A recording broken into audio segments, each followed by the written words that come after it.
Welcome, everyone, to the Special Education Inner Circle podcast. I'm your host, Catherine Witcher, and today we're going to talk about what is happening in special education right now. We've been through a lot since March, and we're getting ready to wrap up 2020. Thank goodness, by 2020. But with all the latest updates of what's happening in schools, with all the latest information of who's going back to school, who's not going back to school, most people are not, who's shutting down again, or who's shutting down more when it comes to school buildings, we've got to really face the reality that things are not going to go back to whatever normal was as soon as we were hoping. And I think in some aspects, of course, we've already accepted that. We never expected things to last this long. But I do know that most people were hoping that before the end of 2020, we would be back on a much more reasonable school schedule or a much more accessible virtual learning experience. And that's simply not happening. And it's important as we move forward that we don't consider these solutions that we're looking for as temporary going forward. Meaning, yeah, of course, at some point, everybody's going to be back in school. But we've made a lot of Band-Aid fixes with the thought of, and hopefully we will be back next month. Or, okay, after the election. Okay, well, I'm sure the first of the year. And now we're getting notices. I mean, it's November. We're getting notices that schools aren't going back anytime before spring break. And a lot of them are already alluding that it's not going to happen until the end of the year. So just know that if you're hearing that from your district, of course, you're not alone. If you haven't heard that from your district, if it comes down the chain of command that that's what's going to happen, you're definitely not alone. There's a lot of things that are working. There's a lot of things that aren't working. But what I want to start avoiding is making decisions based on, all right, we'll just do this for a few weeks and then I'm sure we'll be back in school, because that has been a recipe for disaster and we need to avoid that. So talking through some of the current situations that are happening is really important so you can get an idea of how are things really happening in your district compared to other districts. And maybe there are some things that you can take away that you're going to hear today that you can start to apply in your own situation, whether you're a parent or teacher, to help move things forward. So what happened this morning, in fact, I just logged off of a Zoom meeting with master IEP coaches and special education insiders. Special education insiders are members of the Special Education Inner Circle, where we take these conversations here from the podcast or other places where I've met you, right? So out speaking at schools, back in the good old days, or here on Facebook or Instagram or here on the podcast. And you say, I want to talk some more. I want to talk through some solutions. I want to have access to some online trainings. That all happens inside of the Special Education Inner Circle. That's at specialedinnercircle.com. And today was special education office hours. And I'm going to share with you some of the things that came up so you can hear what has been happening for others. Again, so you can apply this for yourself. So somebody wrote inside of our special education office hours today that they made a request back in May about a child receiving an additional 15 hours of speech services. The district says they don't have the staff, and nobody will answer this parent about these extra 15 hours. Now, before you start to go jumping towards what I call the angry advocate process of, well, you need to document and file state complaints and do all of these legal processes to get things done. First, we have to step back and ask some questions. So the first thing I asked this mom who was telling me about the situation was, did the district agree on this additional 15 hours? I don't even know the timeline for that 15 hours, an additional 15 hours a quarter, a month, a week. I don't know with that. So I said, did the district agree? So you're saying they're avoiding, giving these services, but did they agree to the services? Her answer was no, they hadn't agreed. Then I had to start the conversation of, does she have the data to support on why an additional 15 hours would be needed and why the number 15 and how would they be provided? One-on-one, small group, large group. The speech services, those can be delivered a wide variety of ways. So I'm not sure where the 15 hours came from. I'm not sure what data exists. And then we can get to some of the legal stuff where it's, how did you ask for those 15 hours? She says it was prior written notice, which means a formal letter. But did you document with some solutions that may be possible? So whether it's walk-in services at the school, which even school buildings that are shut down, some students are doing walk-in services for therapies only. Have you talked about using an outside provider? Have you talked about compromising on the 15 hours? So what this mom needs to do is she's going to write another advocacy letter that's going to show a timeline of all of her communications from May until now. That's super important. This is a really great strategy, guys. So if you can use a timeline to show what has been happening, it gets to the top of the decision maker chain faster, meaning that instead of it like sitting around on somebody's desk or in their email inbox, like, I don't even know what this email's about. I don't know how to help this parent. Somebody needs to figure this out. That's what happens when big decisions go up into the email inboxes. If you have a clear timeline that says in May we did this, in June we did this, in July we did this, and this way somebody who is disconnected from your case but needs to be part of the decision making of how to move forward, they can say, okay, there's been like 12 different attempts since May to move this forward. Why can't we just do?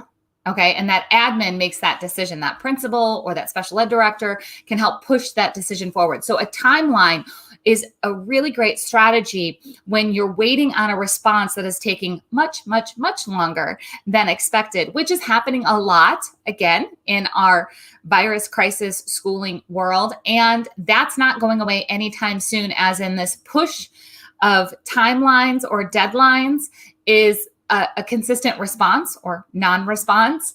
And I get that there's a lot of overwhelm, but we also have to move these conversations forward. So if you want to get to the front of the line in that type of situation, you're going to want to have a timeline format in your advocacy letter. Now, if you want a template for that, you'll head over to specialedinnercircle.com, and that's where you can learn how to become an insider and get that template. If you're a teacher and you're listening to this and you're like, oh my gosh, like an advocacy letter, that's not my job, or I'm scared when I get those. This kind of advocacy letter, you actually want to know how to write them so you can share with parents on how to communicate effectively with the school district, because parents can be your best advocate too. So it is not a scary place inside of the Inner Circle for Teachers. It's actually a great place for you to learn all sides of special education strategies, which builds more teamwork and collaboration.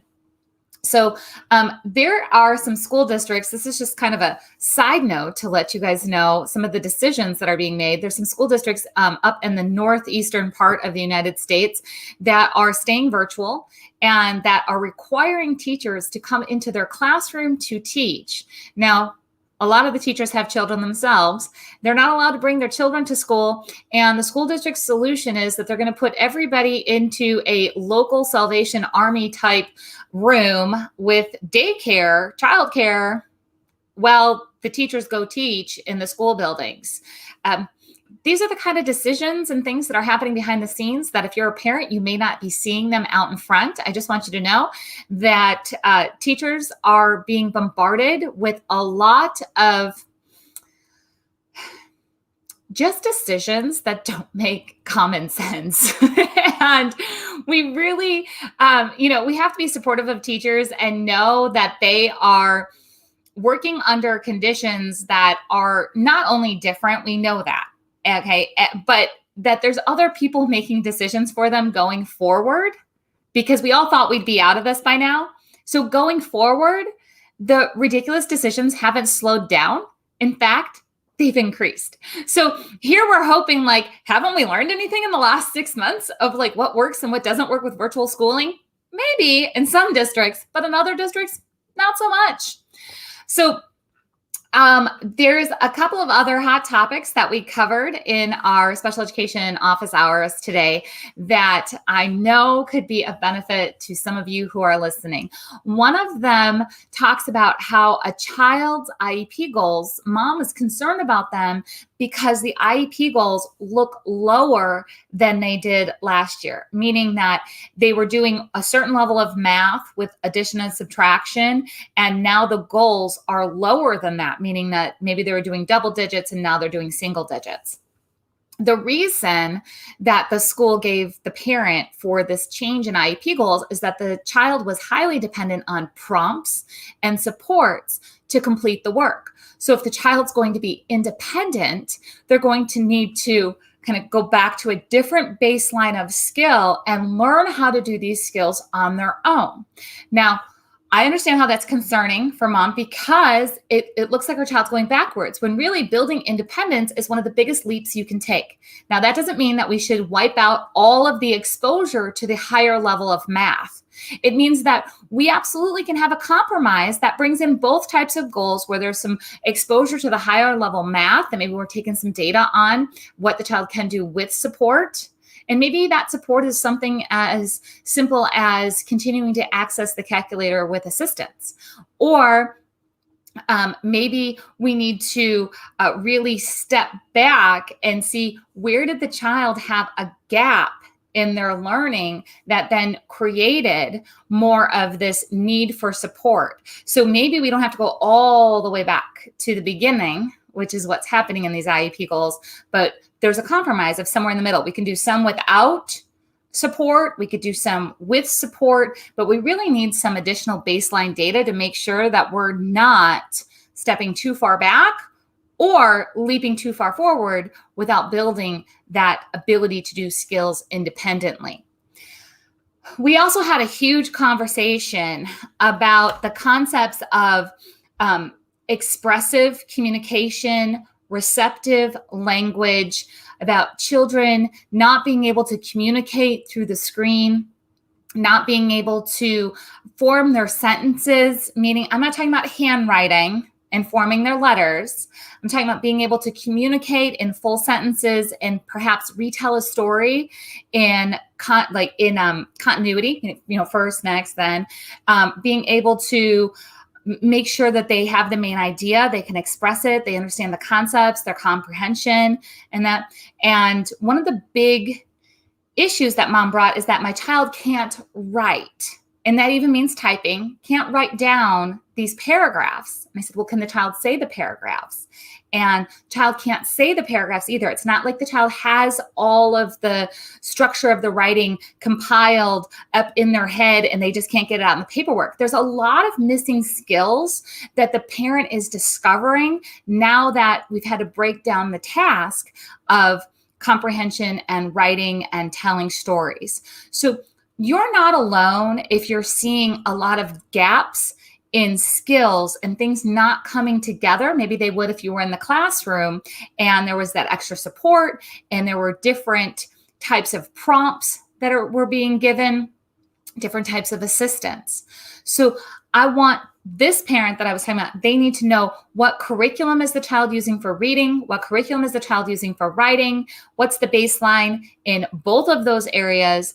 She has to go back to the assessment that was just made in this past fall. They had a reevaluation, so we've got some assessment, but I don't think that she has all the data that she needs. But before she goes to the school and says, we don't have the data, that, you're making decisions without data, the first thing is that you always have to ask the school, where is the data? Can you help me find it? I don't see it.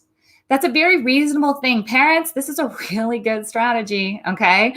And I absolutely want our teachers to hear this too, because asking questions is the best way to get to the heart of the conversation and into collaboration to move forward.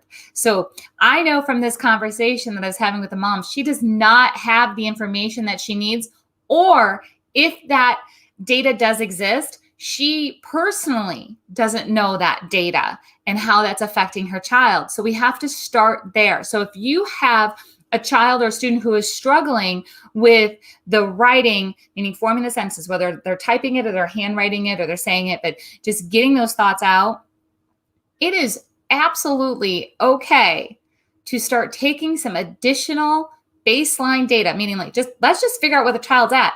We're trying to move a child forward in this situation, and we're not considering that we might have different levels than what we thought we had. We're seeing a lot of deficits and gaps that were not seen in the classroom, and we need to step back and say, where is this child at?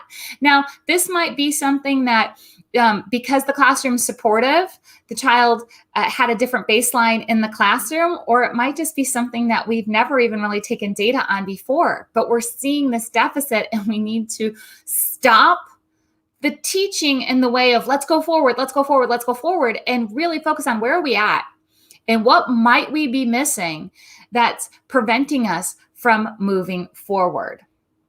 Now, the last one that I want to talk about, I'm actually looking at my notes right now, is from someone who has transferred to a new school district. And so she's working on having her child's team understand her child's needs. We all know that it's very difficult to communicate who a child is and what they need and how they can be supported on a good day, meaning on a typical school day. Now here we are in virtual world and family moves across the country and they have to try to introduce their child to the school system virtually and get his needs met. And she's hearing a lot of language from the school that's not appropriate. And let me just call out that school who's saying that a child can't access a special education classroom because they're not severe enough. Just sit with that for a second there. Does it make your gut go on fire? Because it does for me. You know what? Where's the definition of severe for that special education classroom? I can guarantee it's not in writing. This is a old system of thinking in special education that a child has to be severe to access specialized instruction in a special education classroom. Absolutely not. Now, this mama was struggling a bit because this is a new diagnosis for her child that she's trying to explain to the school. She's trying to get his needs met, and he's not being recognized as needing supports because he's not severe enough. And all of that just doesn't sit well in a conversation in making sure that a child is getting an appropriate education. So as we were having these office hours, the great thing inside of the Special Ed Inner Circle is that you have the support of master IEP coaches to help bring you collaborative strategies in different language, because everybody describes things differently and different areas of the country talks about special education differently. So master IEP coaches jumped in to help this mom, and they said things like, how about helping the school understand that your child is high functioning but requires structured support? And I know that in our disability world that there's a lot of pushback with using the words high functioning and low functioning. But here's the thing. I can't fix the school system language and perception immediately. I can't do it. I will do my darndest during my career to get everybody moving forward and out of the archaic thinking. But sometimes we have to speak their language so they can hear what's being said. And then we can teach and move on. So another mom said, and this is a mom who has a child who has autism, who's helping out this mom. She says, how about explaining to the school that he is not as impacted, but he still needs to access his education the same as his peers to meet his unique learning needs. I love that.